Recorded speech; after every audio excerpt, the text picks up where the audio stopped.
Welcome to Last Mile Radio. I am your host, Tara Trask, and today I have with me James JC Cavitt. How's it going? Going really well. Good. Now it's Dr. James JC Cavitt. Absolutely. JC, I know you want to go by JC Yes. instead, is a scholar, therapist, advocate, and incredible spoken word poet. We'll get to that in a minute. And just recently, a newly minted PhD in marriage and family therapy. Yes. That is a big Yes. deal. That is a big deal. JC's story begins far from any graduation stage. At just 17, he was sentenced to life. Over the next 2 decades, he would fight not just for his freedom, but for identity, purpose, and a future. JC was in the inaugural class of The Last Mile. And in fact, and we recalled this today, Yeah. I went in and spoke to that class. You did. I remember that day so well because as an affluent white woman living in Marin County at the time, I remember saying to my friends, I'm like, well, it's not like I'm just going to walk across the yard at San Quentin, y'all. Which, of course, is exactly what happened because back then the classrooms were like all the way on the other side. Yeah. And I remember like walking through kind of being like, oh, okay. And I was surprised by the entirety of that experience. It was really, really cool. And I have friendships still from people that I met inside who have been through that program, gotten paroled, and gone on to do amazing things. Today, JC leads Project Rebound at CSU Fullerton, supporting others on the path that he once walked. And his story is inspiring to say the least. So, you've accomplished something that, I in my line of work, there are people who have graduate degrees. I do not have a graduate degree, but I mostly hire folks with graduate degrees, and I understand how challenging it is. Not just to get a master's, but to finish that PhD. Oh, yeah. Tell us a little bit about what this has been like. By far, getting my doctorate in marriage and family therapy has probably been one of the hardest tasks I ever had to do. And just keeping it real, there were many times where I thought about quitting along the way. Trying to balance a full-time job as the executive director for Project Rebound, having a child and marriage and navigating the family landscape on top of the rigor that it calls for to pursue a doctorate at this level, and the research, the hours upon hours of research and coming up with my dissertation that also centers on the impact of incarceration on intimacy in men post-release, which has been fascinating. Would love to talk a little bit more about that. But one thing about me is, even though I thought about quitting along the way, I'm not a quitter. And so everything in my life, I'm that guy that I will sit through a bad movie. Even after first 15 minutes, I realized that, you know what, this is not interesting to me. I will still finish it out. And so I just had to tell myself, buckle down. And 3 years later, to walk across that stage 2 weeks ago was just so impactful and meaningful. And I'll tell you one of the reasons why. Ever since I was 7 years old, I knew I wanted to be a doctor, specifically a pediatrician. And that seed got instilled in me from taking care of my mother, who was a domestic violence victim. And I remember being 6 and 7, 8 years old, cleaning my mom's face up, busted nose, busted lips. And that kind of sparked in me this desire to want to help people heal. And when I was in juvenile hall, I committed my crime when I was 17 years old. And I remember one of the counselors in juvenile hall asking me, this was the first week I was there, so what are you going to do? What do you want to do with your life? And I told him, I'm going to go to medical school. I'm going to be a doctor. And the look of disgust on his face was like, you can't do that. With the charges that you're looking at, they'll never let you in medical school. You can't practice medicine with a serious felony. And I didn't want to believe it, right? And so I was able to get on the phone and I call my family, my sisters, and it's like, hey, can you check into something? Can you get into medical school with a felony conviction? And he was right. It's like, it's almost impossible to do it. And so at 17, I had aborted a dream that I wanted since I was 7. And so I didn't know how to digest that at 17 years old because I didn't want to be anything else other than a doctor. And so when I got to prison and I'm starting to do all of this programming with self-help and programs like The Last Mile, that is teaching me and helping me to grow and evolve, it was a man that I met inside, one of my mentors, Buddha Willie Hayes. And I remember him pulling me aside and he said, "Hey, youngster, what did you say you wanted to be when you was younger?" I said, "I wanted to be a pediatrician." He said, "What do they do?"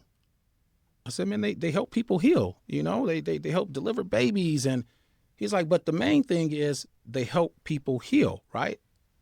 I said, "Yeah." He said, "What do you think you're doing in here? You take all of these groups." They labeled me inside was a programmer, so making the most out of my time while I'm there. And he said, "I have seen you impact more lives since you've been in here than many of the men that have been in here twice as long as you." And so when he said that, that resonated in me. He's like, "Man, you already a doctor. You're already a doctor. You're just not practicing medicine." And it was like something had given me life and hope again, And so now to have crossed that stage and people are saying Dr. Cavitt now is a dream fulfilled since I was 7 years old, And so I'm still trying to understand the impact and the weight of what I did. There's so much to unpack in what you just said on so many levels, and I'm struggling with like which direction I want to go. But I think the one thing that's really important, there are so many people still incarcerated that are going to hear this, and you describing somebody inside, kind of reconnecting you with that dream that you had as a kid. And then also the story you're telling about that dream being dashed when you were first sent away. I mean, what would you say to folks that are still inside who are feeling hopeless right now and can't see what is the path? How do I get from where I am right now? Maybe they're not even to the point of being programmers or however you describe it. I get it, right? That happens on the outside. There's some people that join and want to attend things, and then there's other people that hang back. What's your advice for somebody who is feeling stuck somehow inside? My advice have never changed probably in the last 25, almost 30 years. I tell folks, if you want something you never had before, you got to be willing to do what you never done before. And a lot of times being in our comfort zones, it slowly kills us. It's like standing in quicksand. And men and incarcerated people oftentimes are too afraid to face the ugliness of their past, to address their trauma, to really look at what they did to land them where they are. I came up with this thing called the trauma equation, right? We oftentimes have an answer or the solution at the end, but we don't really know the steps of how we got there. And I find many people when I'm working with clients on the inside, that is the case. They really don't understand all of these factors that contributed to them actually being incarcerated.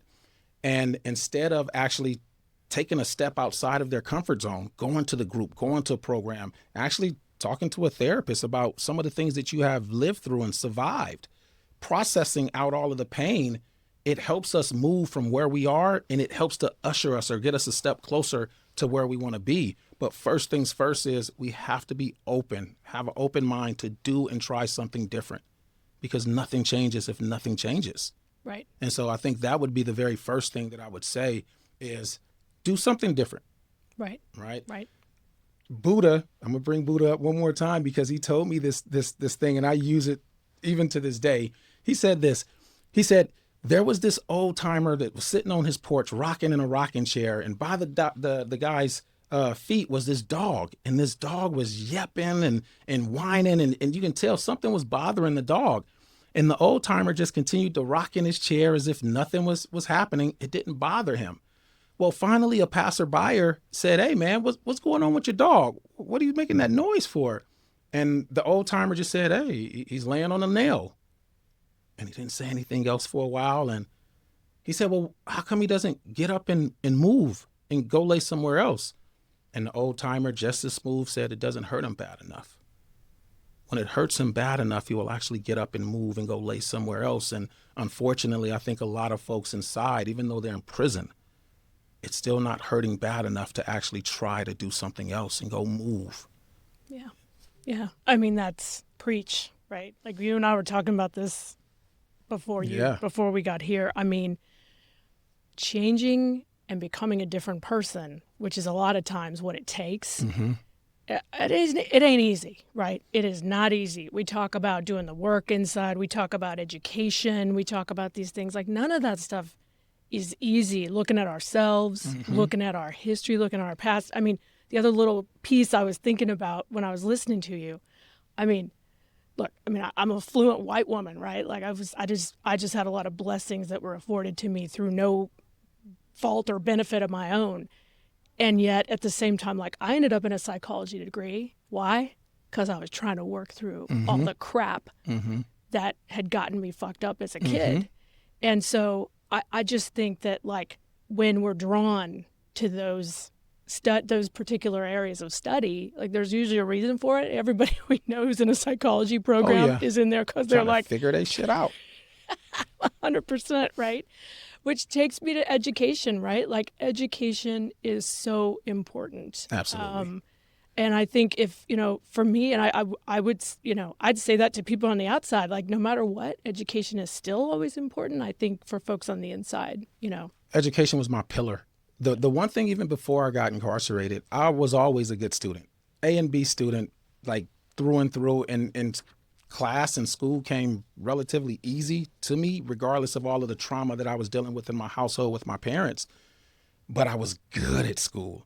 My problem was, because of the environment that I was in, my neighborhood, my community oftentimes didn't value education. And so I found myself in this duality where JC was one way when I was in the classroom, but when school was out, I was a whole different person when I'm back in my community.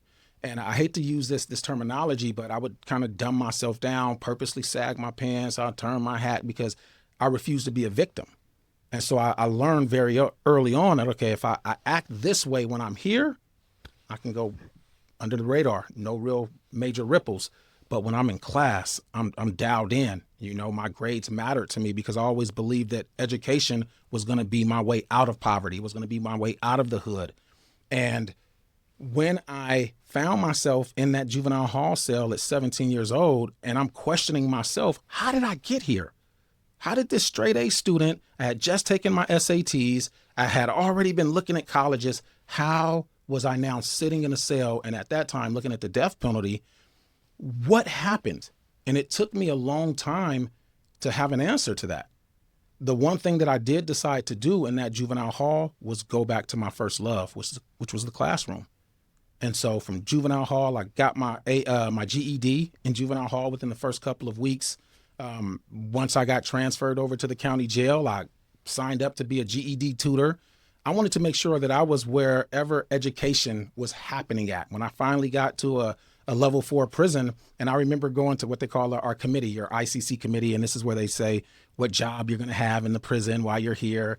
And I had heard enough guys say that, oh, they're going to make you a porter. A porter was like the janitor, keep the prison clean, or work in the kitchen. And I remember going to that very first committee, and I'm still young. I'm 19 years old, still a kid. And I told the captain that was sitting on this committee, when he was like, what are you going to do? And I said, well, what I'm not going to do is be a porter. I'm not sweeping a broom, and I'm not wiping down tables. And he said this to me, Mr. Cavitt, who are you to tell us what you're not going to do? My bold 19-year-old self said, well, to keep your program safe and mine, put me anywhere in education. I don't care where you put me, just put me in education. And they did.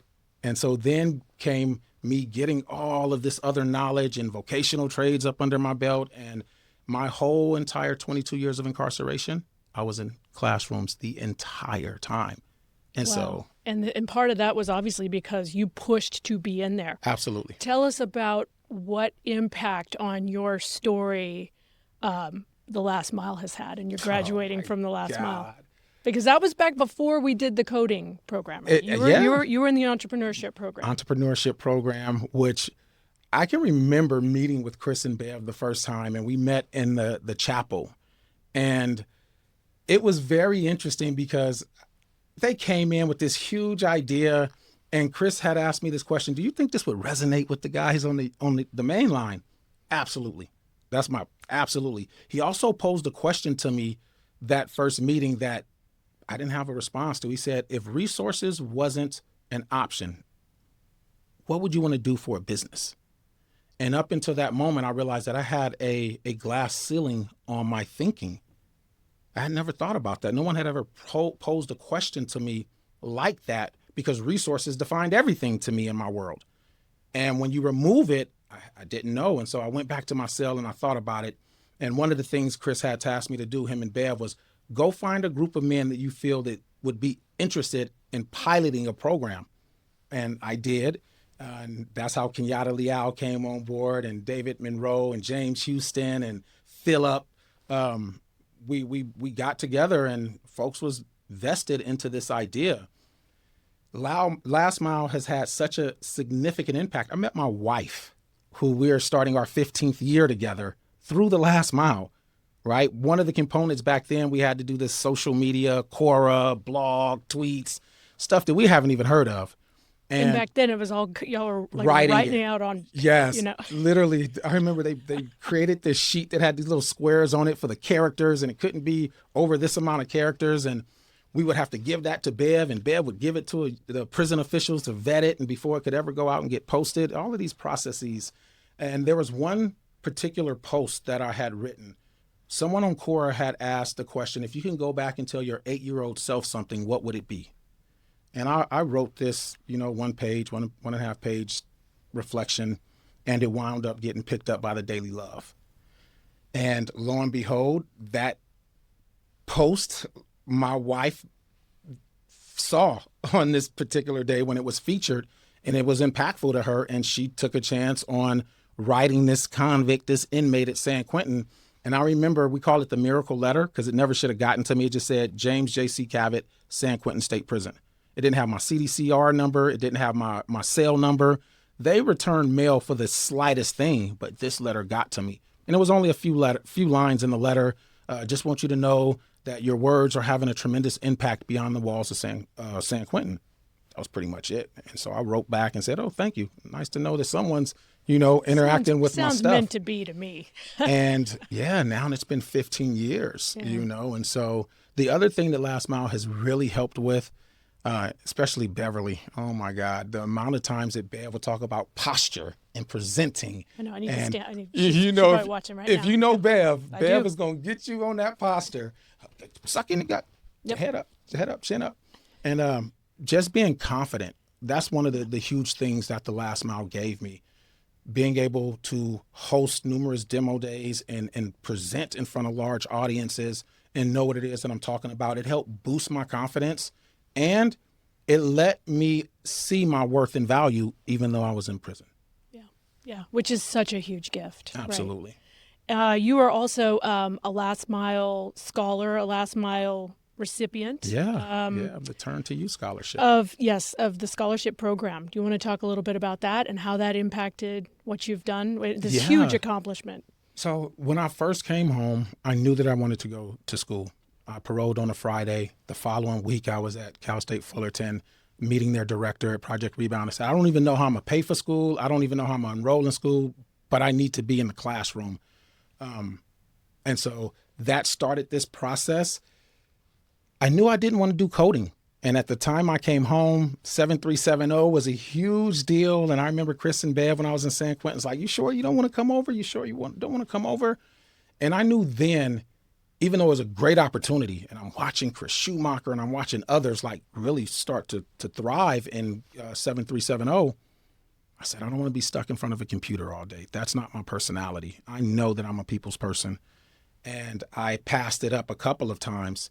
And so when I came home, I remember reaching out to Chris and Bev and said, hey, I would love to have a conversation and pitch an idea by you all.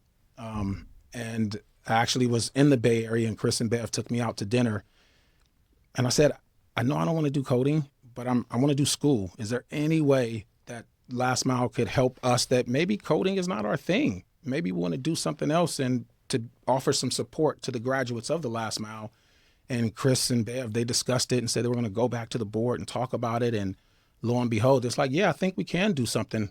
And scholarship popped up. And ever since then, they have been helping to support my educational pursuit. And the support that I've received has been monumental. Anyone pursuing degrees at this level, it is very, very expensive, and some books, so you're talking about $230, $40 for one book, and at the doctoral level, things get even more expensive. And so just having some support financially to help offset that so that I wasn't stressed out, worrying about how am I going to pay for what I need to get the classes done.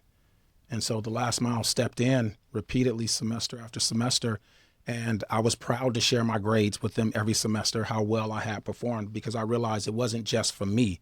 I had Chris, Bev, and the hundreds, if not thousands of men and women that went through this program that I was representing as well. And so I took that with pride, I took it with honor, and I wanted to make sure that I represented us to the best of my ability.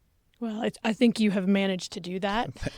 I think you are an extremely inspiring figure, both for TLM graduates that, are out, plus folks that are in the classrooms, people that are incarcerated still. There is absolutely no doubt that you are an inspiration to everybody. I want to hear about your dissertation. I'm so fascinated by this because I think, this is a hot topic these days. Masculinity, what it means to be a man. I've got a 20-year-old man son myself that I spend a lot of time, I feel like. One of the things, I don't know if you'll appreciate this, one of the things I've been saying to my son for years, and he does do this, when we get out of a car, he'll come around and he puts his arm out to me. And I'm like, well, I'm your mama. And so you're going to walk me arm in arm. I've also instructed him that he is going to be taking me to church when I get older, which is years and years and years away. But, right. But he thinks about it that way, and he understands what that means. Also supporting a sister who is queer, that's part of being a man. Like, what does it mean to be a man? And how do we define aspirational masculinity? I think these things are so important. And I have a real sensitivity for men of all, socioeconomics, race, all of it. I think it is a challenging world to try to know what that means. And it sounds to me like your dissertation may have addressed this at least a little bit. It absolutely touches on it. And so from my research, I was looking at the long-term side effects that incarceration poses on intimacy in men post-release. And when I came home and I was witnessing couples that had been together for some of them decades while their partner were behind walls, and it seemed to work. The relationship was able to sustain incarceration only upon release in their reentry journey to start falling apart within 6 months. And it was happening so frequently, I was like, man, something's wrong here, right?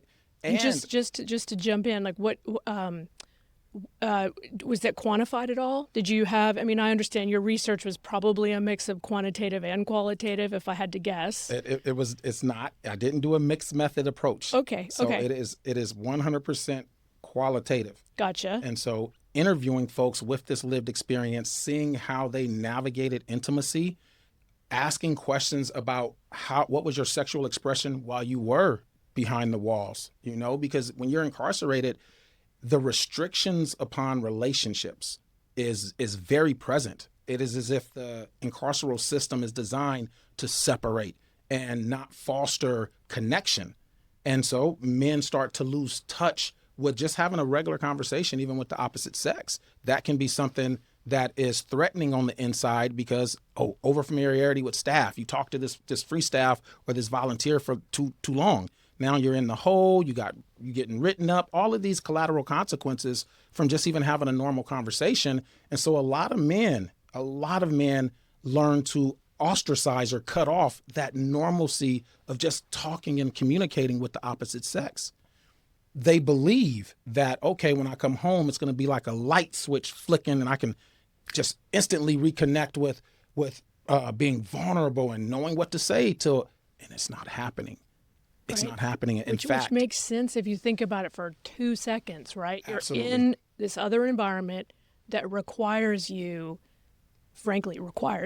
to put on different characteristics to your personality, right? You've got to be more guarded. You can't be vulnerable, or maybe in some settings, but it's rare, right? Mm-hmm. All of those things. That makes such sense. And as a way of survival, what should be and is normal, inside it becomes abnormal.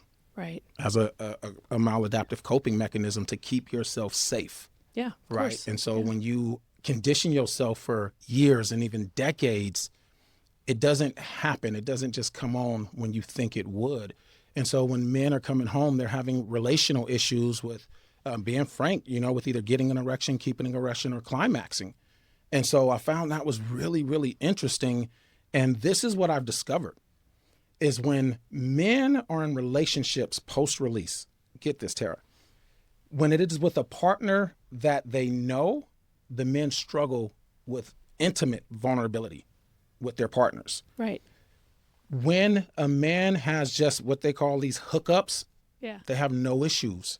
And I thought that was really fascinating, right? And so when I started to ask the questions to the men, what I learned was this. When they are having these quote unquote just hookups, it's transactional. Right. It's much in the same way that men was practicing inside, whether it was with cell phones and pornography or sexual explicit material. It was transactional. Just do what I need to do to get it over. You don't even have to be yourself, you don't. Right? You don't have to. Whereas you come home to somebody who's known you probably a good chunk of your life. Yeah. Maybe somebody's been waiting for a long time.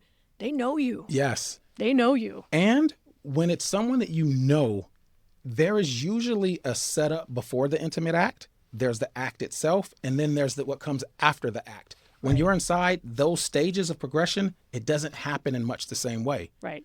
Probably just the middle one. Literally, just get it over with, fulfill my need and move on. Right. Well, it's more expected of men when they come home, right? And then there's this sexual performance anxiety that many have, especially when you go in young. Am I doing it right? Is my partner pleased? And you're in your head so much that you're not even really enjoying the act. But now if I go out and just get a hookup, I don't care. I can treat you exactly the same way I treat the pornography that I view. Yeah. And so it's a means to an end with the hookup. And so a lot of men are finding themselves trying to dismantle what years and decades of incarceration has imposed upon them. And the only way to really break free, the research is indicating, is dropping down into vulnerability, which we both know is extremely difficult, especially when you're inside to do, because the prison environment fosters this hyper masculine, toxic masculinity. So men don't allow themselves to be seen, or guys on the yard they're not having huddles and talking about their sexual health.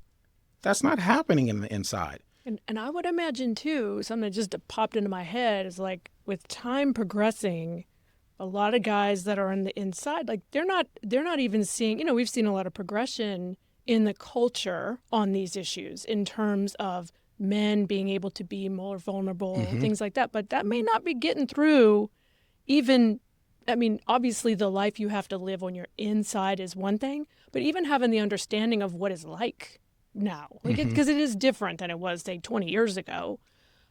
Male-female relationships are just different, I feel like. And to what extent does that play into it as well? So that's the thing, is that upon release, many of the men, it's like hitting the pause button. It goes unhit. And when you've been inside, I'm going to take myself, for example. I was served 22 years. And part of me, when I came home, this proclivity to draw back to things that I was into at 17 just surfaced, right? And oftentimes I'm watching men try to approach women with the tactics that they were using in, the early 90s and the late 80s. I wish I could think of some goofy line. You just can't do it. Right. Like in the climate that we live in today, you cannot, being a man, address the opposite sex in certain ways with certain terminologies and, God forbid, touching without permission. And I'm watching some formerly incarcerated men clumsily navigate relationships, and it's out of a lack of knowledge. Yeah. So this might be an unfair question. I don't want to put you on the spot, but you did your dissertation on this. Fascinating topic, I think. What's the fix? Like, how do we, and again, like, how much time do we have? I need to give my dissertation results. How much time do we have? But there's got to be clearly there would be a path to improving this for guys coming out. So I'm currently in the process of working on a curriculum called Love or Loyalty. And this curriculum is going to be speaking to the impact of incarceration on relationship, but more importantly, it's going to have a step-by-step of what's the intervention? How do we help men heal from this form of trauma? And without giving too much away, I am going to have a step-by-step guide to help couples reignite that intimacy flame to be able to drop down into the vulnerability space. And it's not just on the man. The role of the partner is vital in the success of this as well, because it's going to take both of them to be open-minded and drop down into a new level of vulnerability that may be new for both individuals. Absolutely, because whoever was outside waiting, maybe somebody's outside waiting for years, that person is also very likely dealing with unresolved trauma, dealing with societal, stigmas as well, having an incarcerated mate. I mean, there's all kinds of reasons why the person, because to me what jumps to mind is codependency and how we always have, these are systemic family problems, as I'm telling I'm telling Dr. Cavitt, which Ms. Trask doesn't need to tell Dr. Cavitt any of this, but that's really profound. I mean, it would take more than just treating the formerly incarcerated person. Absolutely. What I will say is that there is hope. I believe that I found a pathway out of that kind of emotional, intimate blockage for men, and I'm excited for when the curriculum finally launched, which I'm hoping will be next year. My vision for it is that this curriculum would be facilitated inside of correctional spaces prior to men ever coming home, so that they can start to prepare themselves psychologically and emotionally for, especially if you've done a significant amount of time, these barriers are something that you may face when you come home. And so being able to provide them with the blueprint that the incarcerated individual and their partner could start working through while they're inside, I think is going to clear some of the blockages and make a clearer pathway for their relationship upon release. I think one other thing is important to recognize that the research revealed, which is the title of the curriculum, Love or Loyalty. I'm watching men who have been with their partner, some of them for 15, 20 years. When they come home, the men are finding themselves in domestic abusive relationships with the partner, and they stay. And when I have asked, why do you stay when you're clearly not happy? Many of the responses have been, because she held me down when I was inside. I can't just leave her now. I don't want to be that guy that fulfills this narrative that, he's only with you because he's in here, and when he comes home, he's going to leave you for something else. And so many of these men I'm witnessing suffer in silence and being in these loveless marriages and partnerships. And it's not out of fear that they stay. It's out of a sense of loyalty. Yeah, and obligation. And that, to me, people do grow apart, right? And for someone who have been incarcerated for 20 plus years to be free, but be in a loveless relationship where you're not the best version of yourself, to me, that's another form of incarceration. Tragic. Yeah. Really, truly. And you're touching on something else that is really an unspoken thing that more people need to understand, is that men suffer abuse, domestic abuse, physical, mental, emotional, in relationships also, and are very disinclined to talk about it. Yes. And that is also a tragedy. That is a suffering in silence as well. Absolutely. That we need to shine more of a light on, because it's, I get it. I mean, in the culture we live in, what man wants to talk about that kind of thing? Mm-hmm. But it happens. All the time. Yeah. So just this morning, I got to see your TED Talk that you did with John Legend. And I know that that's something that follows you. People still talk to you about it. Tell us how that's impacted things. Wow. So before Last Mile, I wrote a lot of poetry. That was the modality I used to express my internal feelings. I just put it on paper. Wasn't at the time bold or brave enough to go to the mental health services department inside of the correctional facility because of the stigma associated with it.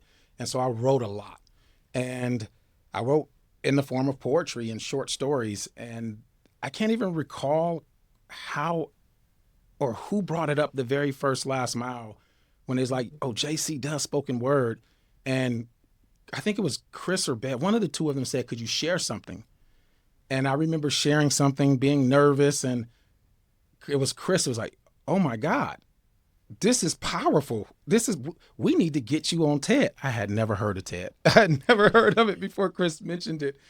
And I was okay, sure, whatever. I'm trusting the process, And next thing you know, MC Hammer came in, and Bev put me on the spot. JC, share the spoken word that you did. And MC Hammer was blown away. And next thing you know, Chris was like, we need to figure out how to get you on TED. And I think it was some months had passed, and Chris came in for one of our sessions. We used to meet Tuesday, Thursday nights, and he said, hey, I think we got it in. John Legend is looking for an incarcerated person to help add to his performance at the TED. And I was like, yeah, sign me up. I'm totally down. And so next thing you know, worked out with the administration at the prison at San Quentin, the camera crews to be able to come in and film me doing my spoken word piece in front of 7370, code 7370. And wow, that I think opened up Pandora's box, the waves of influence that came as a result of that. And I remember my wife, she would screen grab all of these things that were on social media about the performance and shout outs to JC and how powerful the spoken word was. And she sent that to me. And I can remember for weeks just reading these comments. And I was like, oh man, people like what I said. It was resonating. I was blown away by it. I still go inside of correctional spaces today in California doing trainings and advocacy work. And many of the men sometimes, I know you. You're the guy that did the spoken word pieces. They still show it on institutional channels in California and CDCR. And that is mind boggling. And the number of men that have come up to me and said that I have inspired them to now write and to perform spoken word is pretty cool too. So I love that. Yeah. Well, and what, you talked about the fact, you and I were talking about this before we came in here. I mean, there's a lot of really talented, thoughtful, smart people, because of the mass incarceration problem specifically, right, who are behind bars, and there's talent that is just not seeing, the light of day. And that is really tragic in so many ways. I think it's one of the things that I think makes what at least is now happening at San Quentin seem encouraging with the California model and programs like the Last Mile. I mean, I just in Homeboy yesterday. Like there's so many reasons why support, education, advocacy, giving people a vision of a route that is different and make them start to think like, okay, well, maybe I'm a writer, or maybe I'm whatever it is. But those inspiring things, it just makes all the difference in the world. Absolutely. And I'm intentional when I'm doing public speaking at these venues that I participate in. I call in my brothers and sisters that I know I left behind the wall. And I tell folks, like, some of the most gifted, brightest, intelligent, articulate individuals that I've ever met in my life, including in higher ed, has been behind the walls of prisons. Some of my greatest teachers didn't have letters behind their name. They had numbers.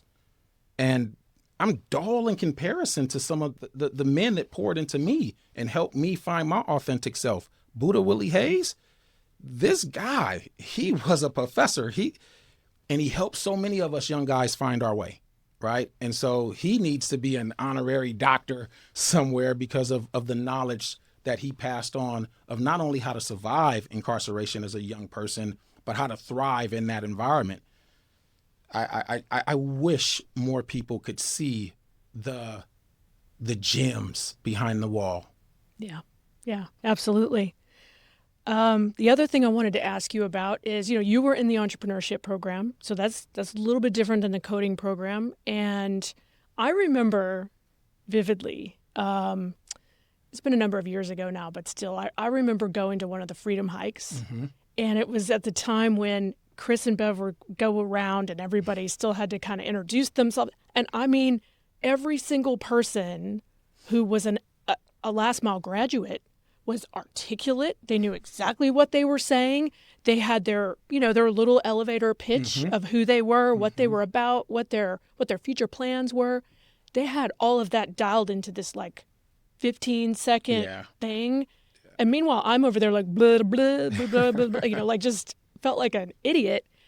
And it was so impressive to me. Can you talk a little bit about that, being in that first class and what you learned there and how that particularly impacted what you've chosen to do, which is different than the coding program? Absolutely. Oh man, the preparation for the entrepreneurship class back then when we first started was so intense. And it wasn't just about what we were trying to convey, right? Because I remember Bev and Chris, intentional. Every single word had to have intent behind it. We didn't need all of the fluff and the filler. Make sure that you're saying what it is you want people to know. So I remember that very clearly. And then practicing. Oh my God, the practice that went into it. Breathing. When do you take your pauses as you're publicly speaking? Which these tenets, these principles that I've learned from the last mile, I practice to this very day as a public speaker.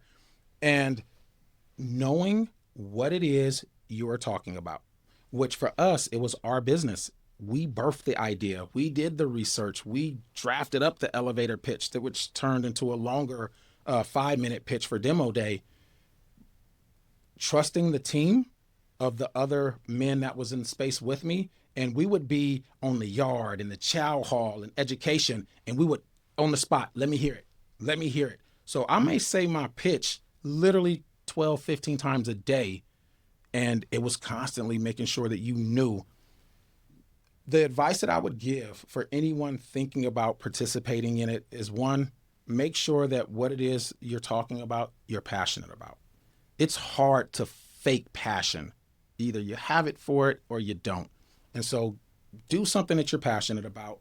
Research as much as you can, even though you're in a situation where you may have limited access to resources, but try to get as much information as you can and make the facts your own. Don't just copy, paste, and no, your vernacular, where your passion for it can shine through.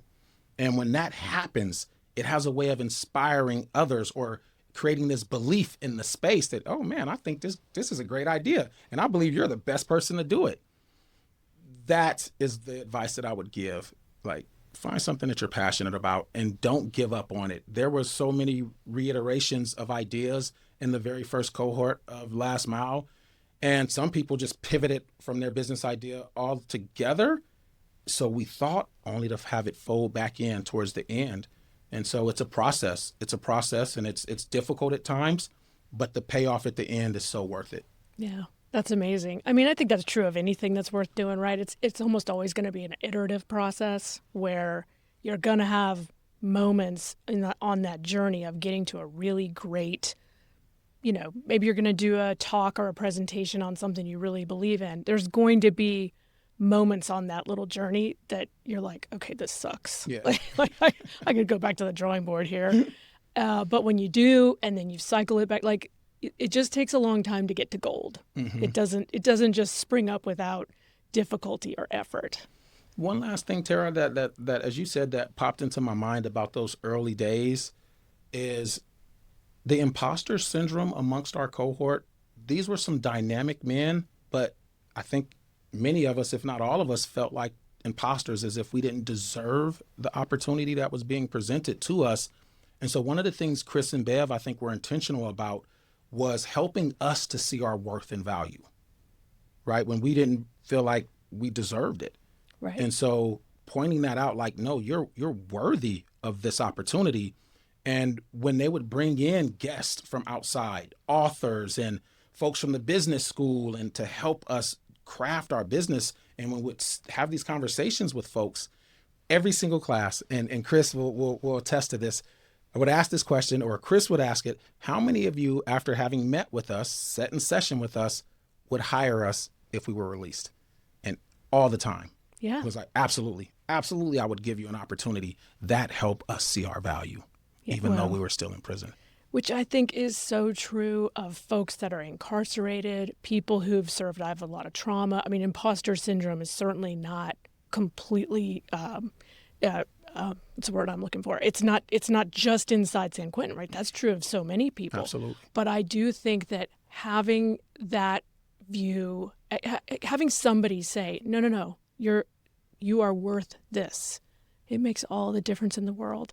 And I can tell you, as somebody who came in to speak to you early, I remember all of you. And I think in so many ways, you all had a bigger impact on me than I had on you. And I bet a lot of people who come in to speak to the classes at the Last Mile feel that way. Oh, yeah. And you and I talked about this before, too. Folks that are incarcerated but are doing the work, joining the programs, getting degrees, going to group meetings, doing the work to improve themselves. I mean, I'd take those folks over a lot of other people. Some of the most evolved human beings that I've ever run across. Absolutely. So, well, great. I mean, I could talk to you all day. We definitely we can't wait to have you back. Want to hear more about the curriculum that you're going to be creating. Want to hear how that rolls out. So many things we want to hear from you on, but I think we're going to leave it there for today. Well, thank you so much. It's been a pleasure. Thank you, JC. Thanks for joining us. I am Tara Trask, your host at The Last Mile Radio, and we will see you next time.